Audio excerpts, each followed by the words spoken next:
এর আগের প্রাক্তন মুখ্যমন্ত্রী তথা স্বাস্থ্যমন্ত্রী কি বলেছিলেন এ রাজ্যের স্বাস্থ্য ব্যবস্থা তথা বিভিন্ন হাসপাতাল, বিশেষ করে এসএসকেএম নিয়ে? বলে কি না উড়িষ্যায় এমসে নিয়ে যেতে হবে ট্রিটমেন্ট করতে। বুঝুন, আমার এখানে বেঙ্গলে অল ইন্ডিয়ার মধ্যে পিজি হসপিটাল নাম্বার 1।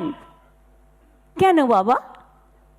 সেন্ট্রাল গভর্নমেন্টের যেখানে ছোঁয়া আছে, ইএসআই হসপিটাল, কমান্ড হসপিটালে যেতে হবে। What is the intention? All India medical institute উড়িষ্যায় নিয়ে যেতে হবে। তাহলে বাংলাটা কি কিছু নাই? বাংলাটা এটা অসম্মান নয়? বাংলার মানুষের এটা অসম্মান নয়? তোমরা কি মনে করো সেন্ট্রাল গভর্নমেন্ট সাধু আর রাজ্যগুলো চোর? বাংলার মানুষের অসম্মানের কথা বলছিলেন প্রাক্তন মুখ্যমন্ত্রী। বাংলার মানুষের অসম্মান